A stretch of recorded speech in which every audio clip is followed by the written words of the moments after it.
Aujourd'hui, prenons le temps de partager la parole de Dieu avec le sermon intitulé « Dieu qui nous donne des bénédictions ». Dans tout acte d'obéissance, il y a deux types de commandements de Dieu, faites-le et ne le faites pas. Pensez au commandement, ne mangez pas de l'arbre de la connaissance du bien et du mal.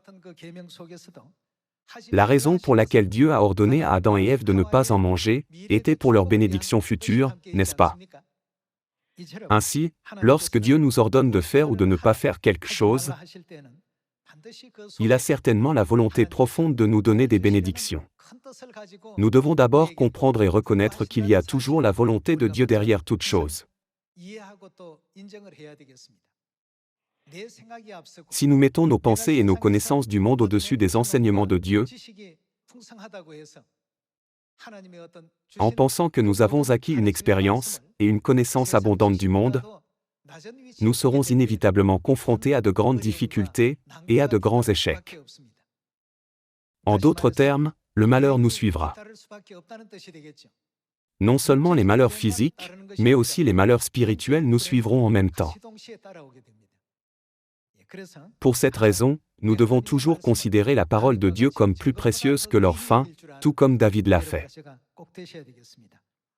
Examinons l'enseignement de Dieu dans Deutéronome chapitre 8, qui nous éclaire sur le fait que chaque parole que Dieu nous donne nous apportera finalement des bénédictions. Voyons Deutéronome chapitre 8, verset 1. Vous observerez et vous mettrez en pratique tous les commandements que je vous prescris aujourd'hui, afin que vous viviez, que vous multipliez, et que vous entriez en possession du pays que l'Éternel a juré de donner à vos pères. Passons au verset 16. Voyons le verset 16. Qui t'a fait manger dans le désert la manne inconnue à tes pères, afin de t'humilier et de t'éprouver, pour te faire ensuite du bien.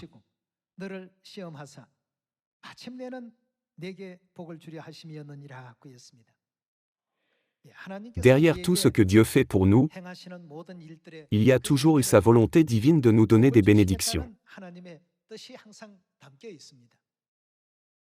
Cependant, si nous ne reconnaissons pas ces bénédictions et n'obéissons pas à la parole de Dieu, nous perdrons inévitablement les bénédictions promises. Ne devrions-nous pas en être conscients? Nous, les enfants célestes, devons toujours suivre les enseignements de Dieu, peu importe ce qu'il nous ordonne de faire, et mettre en pratique chaque parole qu'il nous donne. Il est écrit dans 1 Thessaloniciens chapitre 5, « Soyez toujours joyeux. Priez sans cesse. Rendez grâce en toutes choses. » C'est la volonté de qui? Il est écrit, c'est à votre égard la volonté de Dieu. Certains peuvent dire, « Je me sens malheureux en ce moment.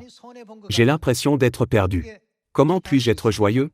Comment puis-je rendre grâce? » La grande volonté de Dieu de nous donner des bénédictions est toujours contenue dans tous les environnements et conditions que Dieu nous a donnés.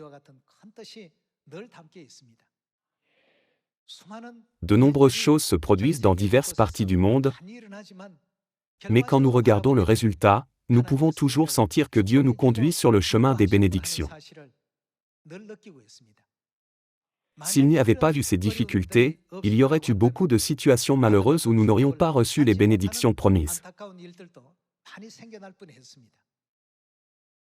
Jusqu'à présent, Sion a été établi dans de nombreux pays du monde entier, et d'innombrables membres de la famille de Sion sont entrés dans la vérité.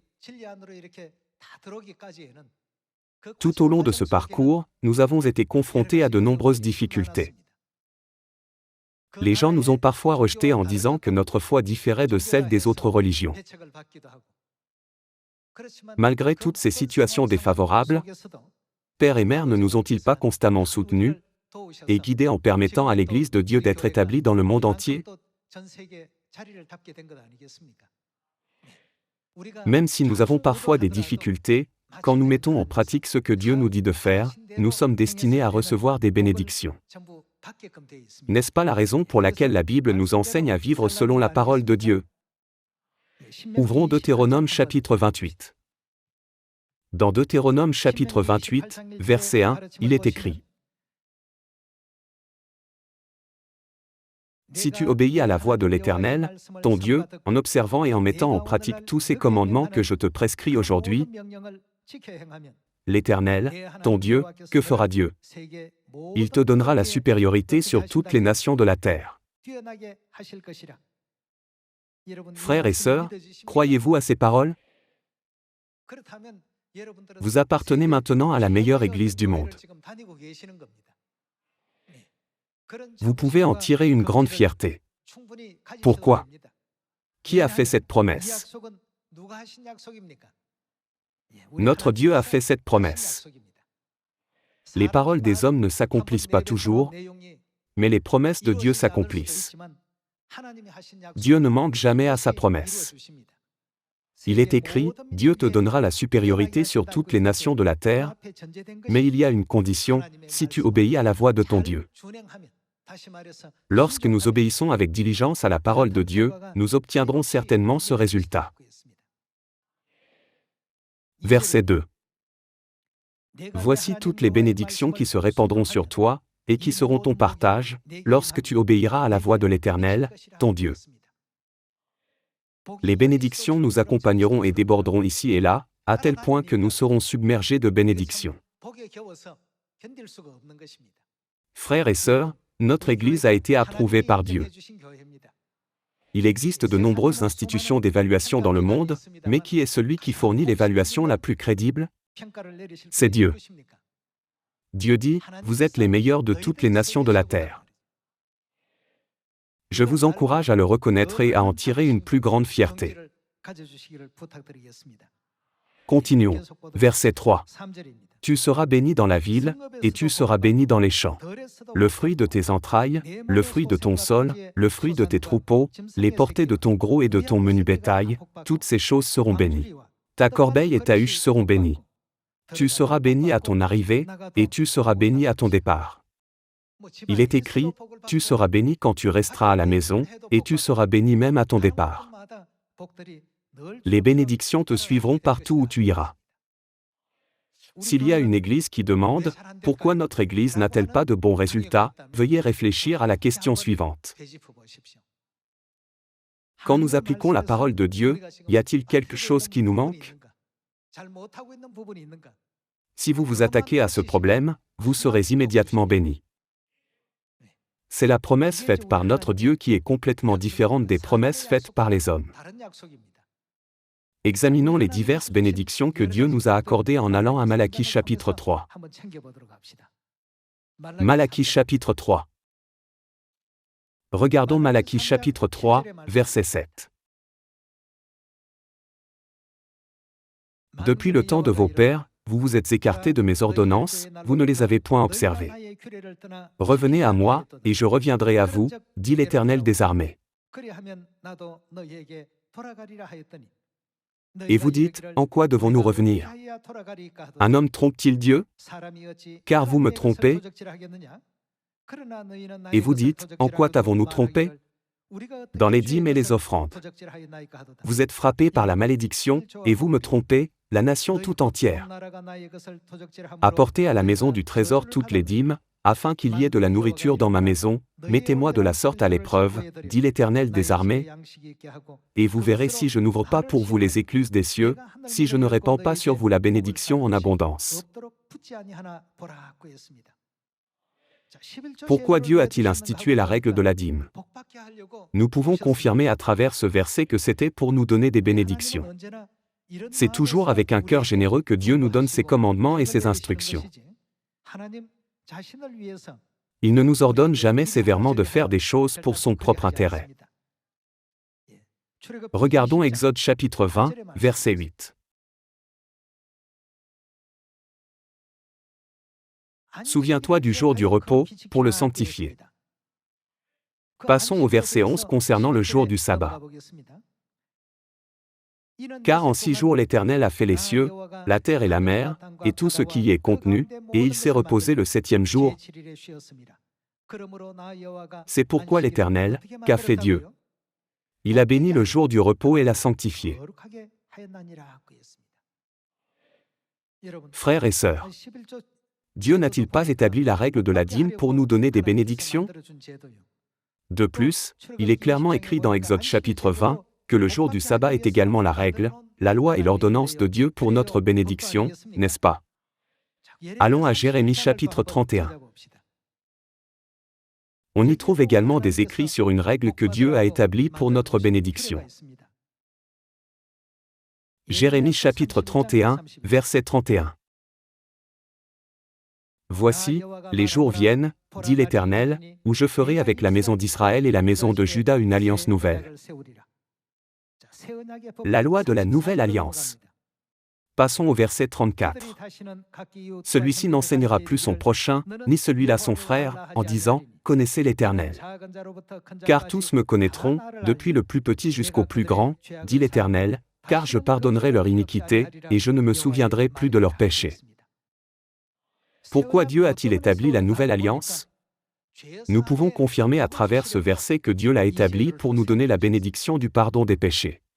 Nous devons nous rappeler que quoi que Dieu nous ordonne de faire, sa volonté de nous donner des bénédictions est contenue dans ses commandements. Devenons des enfants célestes qui obéissent à ses enseignements, et qui le suivent partout où il nous conduit. Jérémie chapitre 4, verset 5. Annoncez en Juda, publiez à Jérusalem, et dites, sonnez de la trompette dans le pays. Criez à pleine voix, et dites, rassemblez-vous, et allons dans les villes fortes. Élevez une bannière vers Sion, fuyez, ne vous arrêtez pas. Car je fais venir du septentrion le malheur et un grand désastre. Le prophète Jérémie nous éclaire en disant, élevez une bannière vers Sion. Fuyez vers Sion, ne vous arrêtez pas. Alors, voyons quelle bénédiction nous recevrons lorsque nous viendrons à Sion en obéissant aux commandements de Dieu, en allant au livre des Psaumes chapitre 133. Voyons Psaume chapitre 133, verset 1. Voici, oh, qu'il est agréable, qu'il est doux pour des frères de demeurer ensemble. C'est comme l'huile précieuse qui, répandue sur la tête, descend sur la barbe d'Aaron, qui descend sur le bord de ses vêtements. C'est comme la rosée de l'Hermon, qui descend sur les montagnes de Sion, car c'est là où est cet endroit. C'est Sion. C'est là que l'Éternel envoie la bénédiction. Quelle bénédiction Dieu envoie-t-il? La vie, pour l'éternité. Il est écrit que Dieu accorde la précieuse bénédiction de la vie éternelle à Sion. N'avons-nous donc pas la chance d'être à Sion? Où dans le monde pouvons-nous recevoir le précieux don de la vie éternelle, que même Qin Shi Huang n'a pas pu obtenir? En suivant l'enseignement de Dieu, élevez une bannière vers Sion. Fuyez, ne vous arrêtez pas, nous sommes venus à Sion, et avons reçu la bénédiction de la vie éternelle. Lorsque nous gardons la nouvelle alliance, Dieu nous accorde le pardon des péchés. Dieu nous bénit également par le jour du sabbat. De plus, dans Malachie chapitre 3, Dieu dit, « Mettez-moi à l'épreuve, et vous verrez si je ne répands pas sur vous la bénédiction en abondance. » Comme on le voit, il n'y a pas de règle qui ne contienne la promesse de bénédiction pour ceux qui obéissent à la parole de Dieu. Nous ne devons jamais oublier que dans chaque règle que Dieu nous donne, il y a la volonté profonde de Dieu de nous donner des bénédictions à la fin. Alors, quand recevons-nous cette bénédiction? Supposons que vous soyez actuellement employé et que vous receviez un salaire mensuel. Avez-vous l'impression d'être récompensé pour votre travail chaque jour du mois? Quand avez-vous vraiment l'impression d'être récompensé pour vos efforts? Vous le sentez quand votre jour de paie arrive. Avant cela, vous avez l'impression de travailler sans véritable récompense. Vous pouvez penser, j'ai entendu dire que Dieu me bénirait certainement. Bien que j'ai observé le jour du sabbat 10 fois, 100 fois, même 1000 fois, comment Dieu m'a-t-il béni? Frères et sœurs, veuillez attendre votre jour de paix. Vous verrez ce qui a été gagné entre vos mains. Dieu nous a promis que des bénédictions seront accordées à chacun d'entre nous à la fin. Dieu nous dit d'avoir ce genre de foi et d'aller à Sion, et lorsque nous entrons dans Sion, il y a la bénédiction de la vie éternelle que Dieu a préparée pour nous. Ensuite, passons à Matthieu chapitre 28, verset 18. Chapitre 28, verset 18. Jésus, s'étant approché, leur parla ainsi, « Tout pouvoir m'a été donné dans le ciel et sur la terre. Allez, faites de toutes les nations des disciples, les baptisant au nom du Père, du Fils et du Saint-Esprit, et enseignez-leur à observer tout ce que je vous ai prescrit. Et voici, je suis avec vous tous les jours, jusqu'à la fin du monde. » En termes simples, Jésus ne veut-il pas dire, prêchez avec diligence? Si nous prêchons avec diligence, quel genre de bénédiction recevrons-nous?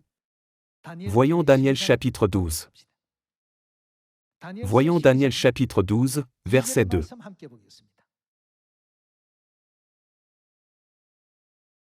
Plusieurs de ceux qui dorment dans la poussière de la terre se réveilleront, les uns pour la vie éternelle, et les autres pour l'opprobre, pour la honte éternelle.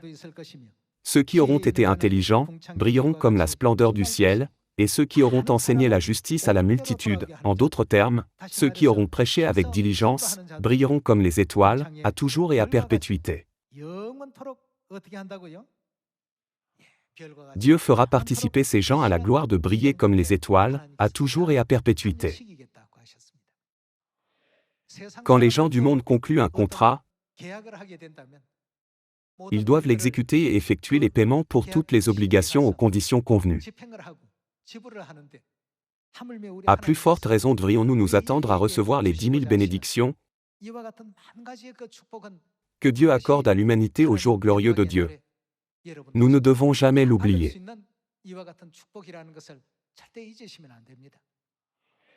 En général, des récompenses sont accordées pour l'ensemble du travail une fois le travail terminé. De la même manière, Dieu promet toutes les bénédictions aux enfants de Sion le jour de gloire. Par conséquent, nous ne devons jamais être déçus ou découragés par le travail que nous faisons. Sinon, nous risquons de perdre les bénédictions de Dieu en chemin. Nous devons aller de l'avant jusqu'à la fin. Les bénédictions ne peuvent être obtenues que lorsque nous allons jusqu'à la fin, mais si nous abandonnons à mi-chemin, ne nous sera-t-il pas impossible d'entrer dans le pays de Canaan céleste? Examinons le voyage des Israélites qui ont vécu dans le désert pendant 40 ans. La désobéissance a eu lieu pendant leur voyage. Cependant, Josué et Caleb, qui ont persévéré jusqu'à la fin, ont pu entrer dans le pays de Canaan où coule le lait et le miel comme promis par Dieu, et ont joui de la bénédiction de manger les fruits de Canaan, n'est-ce pas? Nous avons tous besoin de patience. Nous ne devons jamais perdre notre chemin vers le royaume des cieux à mi-chemin, parce que nous n'attendons pas le moment final où Dieu nous accordera ses bénédictions. La volonté de Dieu dans l'ordre de prêcher l'Évangile est de nous accorder la bénédiction de briller éternellement comme les étoiles du ciel. La volonté de Dieu dans l'ordre de garder la nouvelle alliance est de nous accorder le pardon des péchés. Dieu nous ordonne d'observer le jour du sabbat, afin que nous puissions être considérés comme ses enfants bénis. La raison pour laquelle il nous donne les règles de la dîme et des offrandes est de nous donner des bénédictions.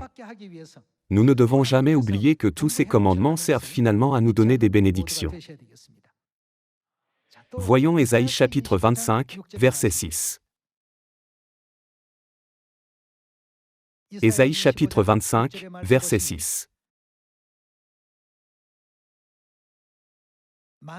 L'Éternel des armées prépare à tous les peuples, sur cette montagne, un festin de mets succulents, un festin de vin vieux, de mets succulents, plein de moelle, de vin vieux, clarifié. Et, sur cette montagne, il anéantit le voile qui est sur tous les peuples, la couverture qui couvre toutes les nations, il engloutit la mort pour toujours. Que fera Dieu pour nous conduire à cette gloire? Dans Hébreux chapitre 9, il est écrit que Dieu viendra sur cette terre une seconde fois.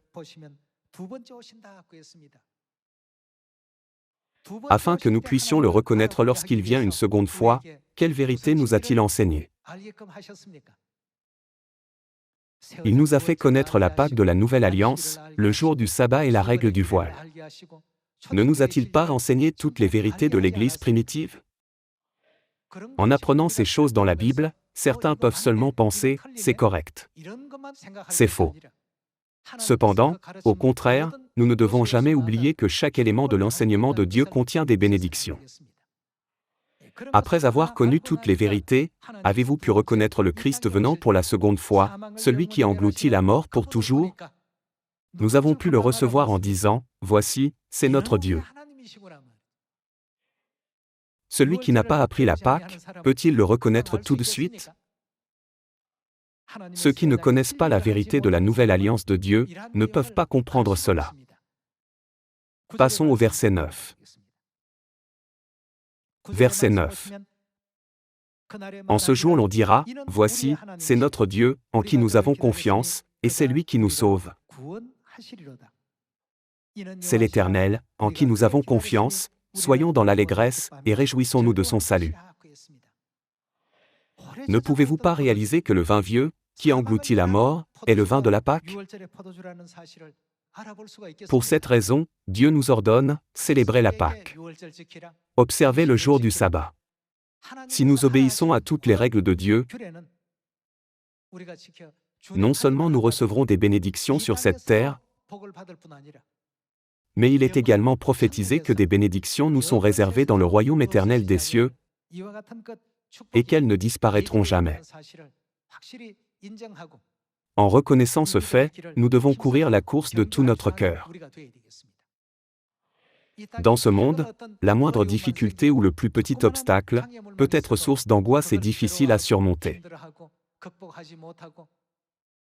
Si nous nous focalisons uniquement sur nous-mêmes, notre foi et notre vie échoueront. Les yeux de la foi ne nous amènent-ils pas toujours à nous focaliser sur Dieu? Lorsque nous regardons Dieu, que voyons-nous? Nous voyons le chemin. Ceux qui possèdent les yeux de la foi peuvent percevoir le chemin. Vers qui les yeux de la foi se tournent-ils? Ils se tournent vers Dieu. Lorsque nous regardons Dieu et que nous nous tournons vers lui, que se passe-t-il? N'y avait-il pas un chemin pour Daniel, même dans la fosse aux lions affamés? Même dans la fournaise ardente, il y avait un chemin. Vers qui Shadrach, Meshach, Abed-Négo et Daniel se tournaient-ils toujours? Si nous nous focalisons uniquement sur nous-mêmes, qui sur terre peut résister à la fournaise ardente? Cependant, puisqu'ils ont regardé Dieu, ils ont trouvé le chemin. C'était une fournaise de mort, mais pour Shadrach, Meshach et Abed-Négo, elle s'est transformée en fournaise de vie. N'a-t-elle même pas joué le rôle de fournaise de repentance qui a conduit de nombreux Babyloniens à la repentance?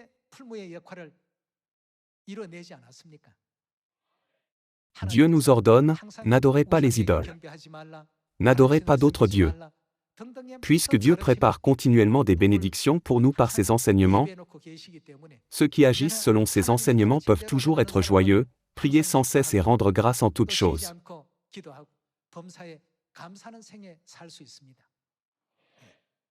Nous ne sommes que des voyageurs sur cette terre. Alors, pourquoi devrions-nous être accablés par la douleur en vivant sur cette terre? Bien qu'ils aient souffert, Shadrach, Meshach et Abed-Négo n'ont pas considéré cela comme une souffrance. Ô roi, même si tu nous jettes dans une fournaise 7 fois plus chaude que d'habitude, nous ne nous prosternerons jamais devant l'idole. Si nous sommes jetés dans la fournaise ardente, Dieu nous en délivrera. Sinon, nous ne servirons pas tes dieux, et n'adorerons pas l'idole. En obéissant aux enseignements de Dieu, ils ont fortement gravé Dieu dans le cœur des hauts fonctionnaires babyloniens.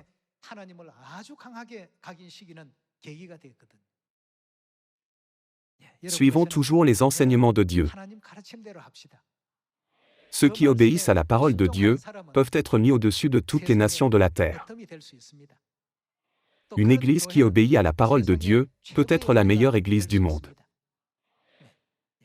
Aujourd'hui, gravons de nouveau profondément cet enseignement dans notre cœur Et comprenons correctement que chaque parole de Dieu contient sa volonté de nous donner des bénédictions.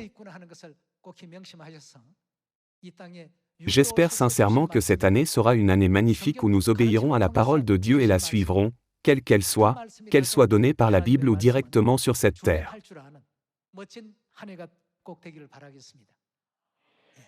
Dieu accorde toujours des bénédictions par sa parole. Par conséquent, nous ne devons jamais penser, à mon avis, ceci serait mieux que cela, et cela serait mieux que ceci. Au lieu de suivre les désirs de notre cœur, si nous procédons selon ce qui est agréable à Dieu, nous serons sur le bon chemin et nous trouverons la bonne réponse. Quand vous passez un examen avec des options à choix multiples 1, 2, 3, 4, vous pouvez parfois penser que la réponse est 3, mais il s'avère que c'est 4, n'est-ce pas? Ou parfois, vous pouvez penser que la réponse est 4, mais n'est-ce pas en réalité 1? Celui qui a créé la question connaît la bonne réponse. Cependant, ceux qui passent l'examen ne savent souvent pas quelle est la bonne réponse. C'est pourquoi nous devons suivre la volonté de qui? Lorsque Dieu nous ordonne d'observer le jour du sabbat, nous devons l'observer avec diligence, et lorsque Dieu nous ordonne de célébrer la Pâque, nous devons le faire sincèrement. C'est parce que Dieu est la vérité. Dieu est toujours la bonne réponse. Par conséquent, suivons et mettons en pratique correctement la volonté juste et sainte de Dieu, qui est toujours la réponse, afin que nous puissions devenir la tête plutôt que la queue de ce monde. S'il y a 10 bénédictions, combien aimeriez-vous recevoir? Je veux ajouter 1000 ou 10 000 autres à ces 10 bénédictions.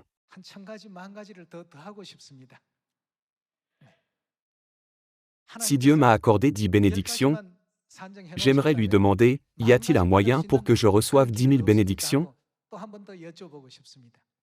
C'est parce que les bénédictions du ciel sont éternelles. Ces bénédictions célestes ne sont pas comme les choses de cette terre qui ne sont joyeuses que pendant un court instant, et qui sont oubliées avec le temps. N'est-il pas écrit dans la Bible que nous brillerons comme les étoiles du ciel, à toujours et à perpétuité? En croyant à cette œuvre, émouvons le cœur de Dieu cette année afin que Père et Mère disent: nous avions l'intention de vous donner 10 bénédictions, mais nous voulons vous donner 10 bénédictions de plus. En espérant que nous impressionnerons Dieu cette année, j'aimerais conclure le sermon d'aujourd'hui. Merci beaucoup.